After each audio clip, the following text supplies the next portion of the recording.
suggest you have some time to look at questions 1 to 5.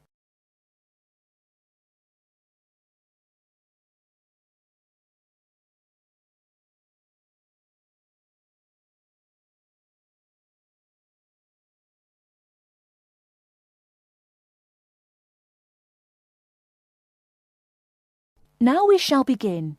You should answer the questions as you listen, because you will not hear the recording a second time. Listen carefully and answer questions 1 to 5. Kingsbury College, can I help you? Oh, hello. I'm ringing to find out about one of your courses. Yes. Is that a daytime or an evening course? Evening. Right. I'll just get a few details from you, if I may. Fine. Could I have your full name, first of all? It's Peter Wright. That's W-R-I-G-H-T. OK. And I don't need to know your exact age, but can you tell me which of these age groups you belong to? 18 to 25, 26 to 35, 36 to 45, or over 45? 18 to 25. Fine. And do you have a job, or are you a full-time student? I'm an accountant. I just do courses in my spare time for interest. OK. Right. And your address, Mr. Wright? It's 11 Forest Road. Forest? Yes. Is that in Kingsbury? Yes, it is. I'm just down the road here. And do you have a phone number? It's 992471. That's my home number. I haven't got a work number. That's fine. We probably won't need it. Before you hear the rest of the conversation, you have some time to look at questions 6 to 10.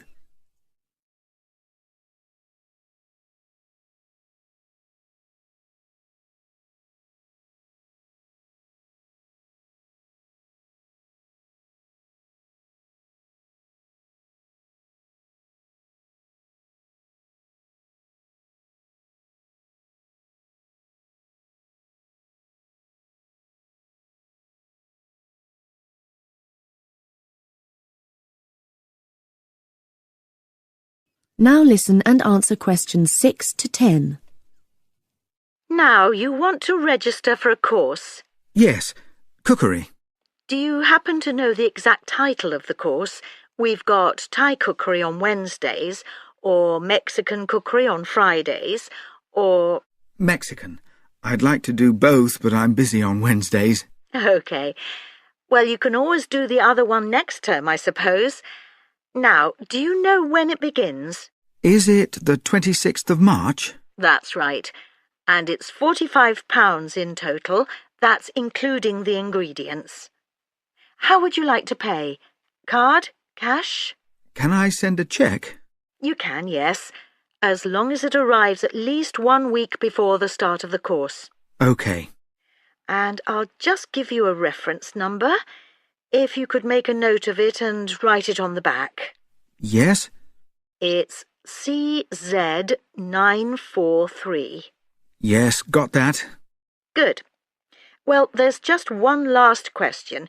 Do you have any special requirements that I should make a note of? Yes, there is one thing. I use a wheelchair. Right, so you need to have access for that. OK. Don't worry, your room is on the ground floor and I'll make sure there are no steps involved. We can always put a ramp in. Thanks. So, we look forward to seeing you on the 26th of March. That is the end of part 1. You now have half a minute to check your answers.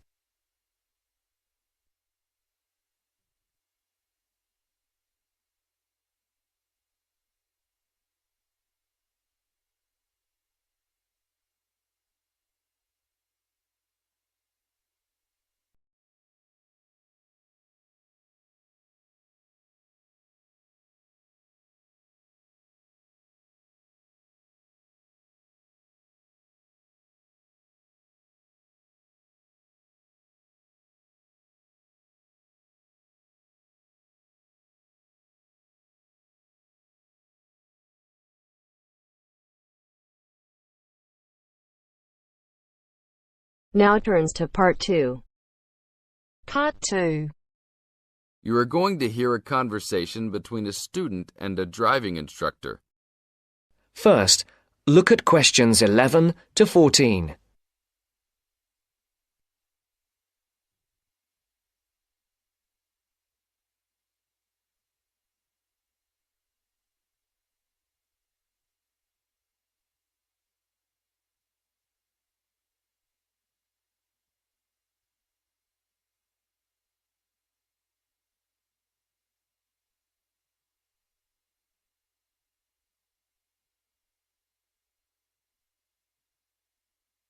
Listen carefully. Hello, I'm going to be your driving instructor today. Are you ready to begin? Hi, hope you don't mind. It's my first time driving a car. Of course not. That's my job. I teach people like you how to become a safe and responsible driver. So let's begin. Remember, the most important rule of driving: safety first. There are some steps to follow. First, you should put on your seatbelt. You should always remember to do that. In case of an accident or emergency, having a seatbelt on is of utmost importance. Okay, I have my seatbelt on. Now what should I do? Start the car. Good. Now make sure that the steering wheel is in the proper position and that your seat is not too far or not too close to the pedals. I'm all ready to go. Should I shift into first gear? Don't forget to put the parking brake down. You don't want to drive with that up. Oh yeah, I almost forgot. If I have the parking brake on, I won't be able to accelerate. Yes, that's right. Now put the car in reverse and slowly back out of the parking space. Good. Put the car in first gear. When should I shift? Is it better to shift slowly or quickly? You can shift whenever you feel is appropriate. This means shifting should occur smoothly. Do not shift too slowly or you will stall. Shifting too fast will waste gas. Shifting is simple. Just remember to shift smoothly. To shift, you will have to push the clutch and then push the gas pedal. Before the broadcast continues, look at questions 15 to 20.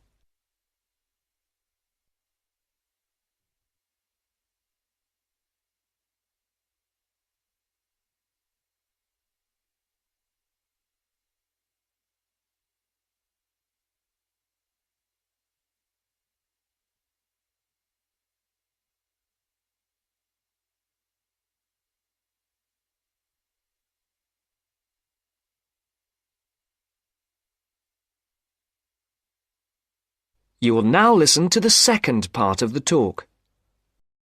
Remember, smoothly is the key to good shifting. Like this? Yes, that's good. Now keep it slow. Don't drive very fast just yet. Be sure to constantly check your mirrors for oncoming traffic. Always be aware of everything that is around you, including 3 important things. Remember these 3: people crossing the streets, other cars, and bicycles riding next to you. What should I do if I see a yellow light? Well, it's always better to brake instead of trying to run it. But if you're travelling at a speed where it's impossible to stop in time, then you should try to make it across the intersection. But remember, you should always try to stop. It's the safest way to avoid an accident. Even if I have to brake very suddenly? Yes, even if you have to brake suddenly. What about if a driver behind me is going a lot faster than I am? You should always be ready to move to a slower lane if a driver behind you is forcing you to go faster than you are comfortable with.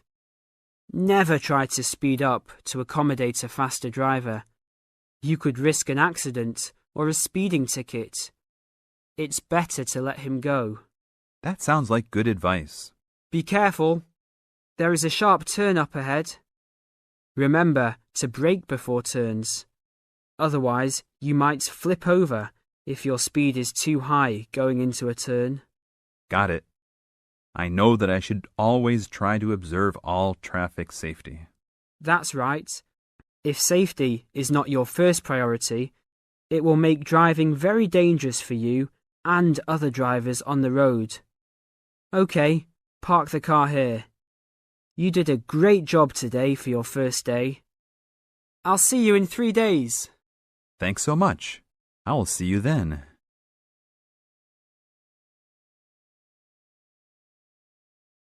That is the end of part 2.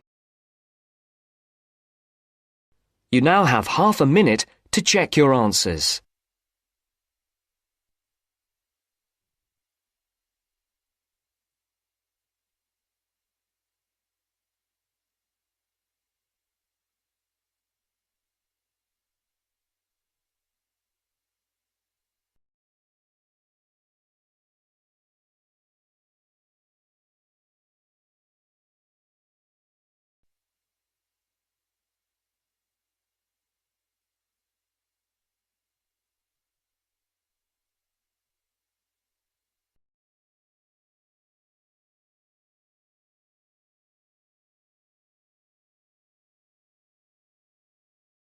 Now turns to part 3.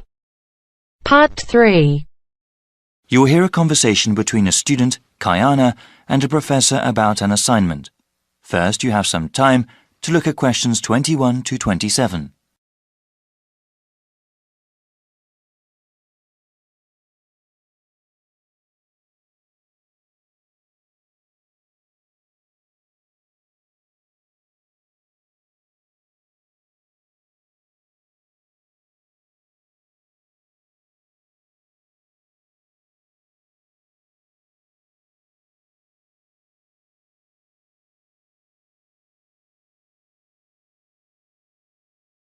Now listen carefully and answer questions 21 to 27. Hi, Dr. Reed. Are you busy right now? Do you mind if I come in for a second? Hey, Kiana. No, I don't mind at all. Thanks. I just wanted to say that I'm enjoying your urban studies course and that I'm having some trouble with the first assignment. Okay, no problem. What do you want to ask? This is my first time writing a paper of this length. All right. What sort of trouble are you running into? Well, writing more than 10 pages is actually turning out to be quite a task. I've been rereading some of the material, and I'm just not sure how to approach the assignment. Yes, it takes some time to get used to academic writing assignments. More time than I expected, really. I also want to do a really good job on the assignment. I don't want to put a half-hearted effort into it. I'm glad to hear that. I'll say that these assignments get easier to manage as time goes on. That's a small relief. I mean, it gets easier to plan the assignment and to organize one's time, but it still takes hard work and a sincere effort to produce a good piece of academic writing. My role is to guide you to the readings I think are the most relevant and to give you tips on managing your time. Okay, could we talk about the readings then? Sure. We can go over them. I guess I want to ask about the Coal House text first. It seems like a pretty interesting book. But sometimes a bit over the top, no? I would recommend reading just the first part of the book. It's the most relevant to the assignment that I gave you. The rest of the text goes on about a topic we will cover later in the semester. All right, I'll just read the intro then. As for the Peely article, oh, did you read that one? Yes, I accessed it online and then printed it out. Okay. I would recommend you review that again. Also, remember what I said about the Liebskid article? I think you told the class to focus on the research methods, right? Yes. She approaches the problem in an innovative way. Let's see. For the Gary article, I think you should... Let me see. I think it would be best for you to read just the conclusion. Just the conclusion. I see. Yes, I would ask you to read the whole thing, but this way would be more efficient. Speaking of which, you should not bother reading the Wolfson article. Yeah, it didn't seem particularly relevant to the topic. Let's see. Any other reading you wanted to talk about? Let me see. Yes, the Cudler article. What do you think of that one? Ah, yes. How could I forget? That one is pretty central to the topic. I really think you must go over it again. Before you hear the rest of the conversation, you have some time to look at questions 28 to 30.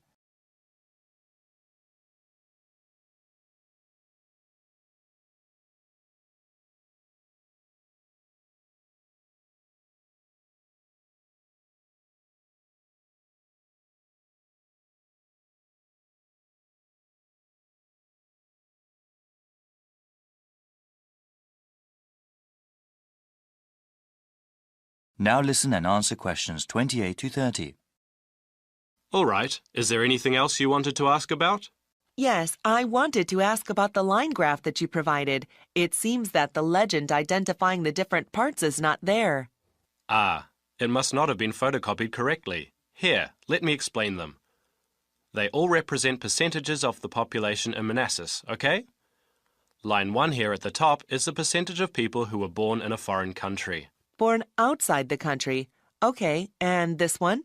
The next line down, line 2 refers to the percentage of people with citizenship. All right, got it. Those making a middle-class wage are represented by the fifth line down. Okay, middle-class wage earners. And the line number 4? That is the percentage of people with a college education or higher.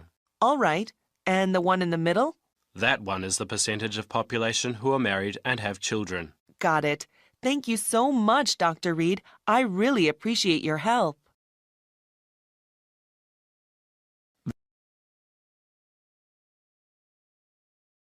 That is the end of part 3. You now have half a minute to check your answers.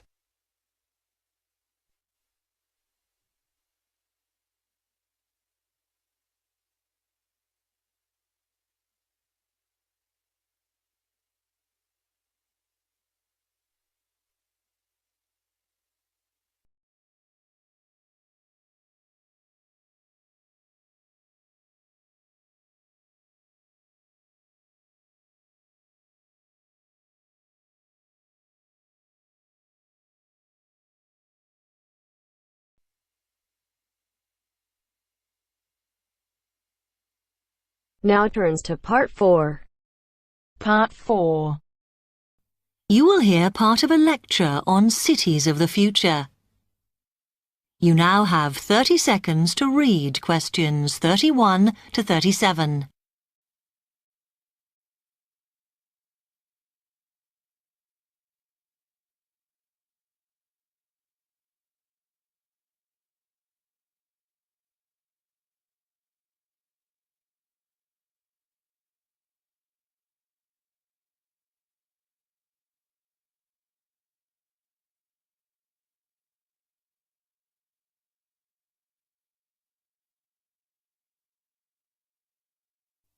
OK, we've been looking at how societies will develop in the future and at the increase in the size of cities. So I want to talk to you today about the key considerations in these cities of the future. There are 3 key elements I want to look at, and these are the new features they will have, issues of size, and the main problems to be considered. First of all, individual transportation will be a big factor in these new megacities as public transport becomes unmanageable. There'll be a huge rise in the use of segways, which are personal transporters like motorized scooters. As a result, and partly also to reduce pollution, roads will be altered so that they are narrower and will take up less of a city's space than they do currently. Naturally, this is a major change to the infrastructure, and something that may hinder it is the huge amount of investment it will require. The next thing is, what is going to happen to the commercial areas? We do not want these to become even larger concrete jungles than they are at present, so we have to look at design. And current designs for city development include building gardens on the roofs of these buildings to make a more pleasant environment for workers. And you may think that these areas will expand to cope with increased commercial activity. In fact, the prediction is that they will cover 1/5 of the area that they do at present as we build upwards. The exception to this is shopping centres, which we predict will expand with more and more temperature-controlled malls. What may cause difficulties is that the superstores will be confined to the outer edges of the city, as they will be too big to fit into the new malls. Then, of course, there are the residential areas, and these will undergo their own changes. One particular development will be houses which are built from glass, as innovations in this material allow it to provide light without causing problems with temperature inside a building. The residential areas will not be allowed to expand without limit, as happens in some areas at present, and their size will be restricted to a population of 15,000. One issue, which has yet to be resolved, and I'm not sure it ever will be, is how we manage to house older residents. They will be increasing in numbers as time goes on. Finally, how will these cities live? We know we have limited energy sources, so what will we do? Well, something currently in development, which will be a feature, is that waste is going to become an energy source. For example, to provide gas in homes. Also, as new technology and systems are developed, we will find that energy plants will become smaller. Another energy source we could use, but one which raises issues of having enough space and too much noise, is wind farms. Because of the problems, I'm not convinced these will be the grand solution to our energy problems that we thought they were going to be. You now have 15 seconds to read questions 38 to 40.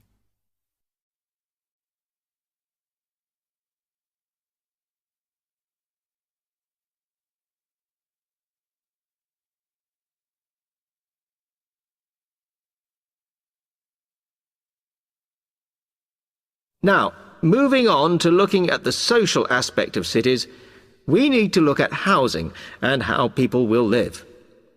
Cities currently have flats in the centre, populated by single people and wealthier residents, and families tend to move to the outskirts. In the future, the centre of cities will see a dramatic change. We will see many more examples of cooperative buildings. This is where people join together to form a company that owns the building they live in. And despite continuing shortages, there will also be a rise in the provision of retirement homes in city centres, so that the elderly can have easy access to hospitals and shops. Recently, we have seen a levelling off in the growth of private housing, and I think that will not change. But we are likely to see more social housing, as far fewer people will be able to afford to own their own homes. OK, now, if anybody has any...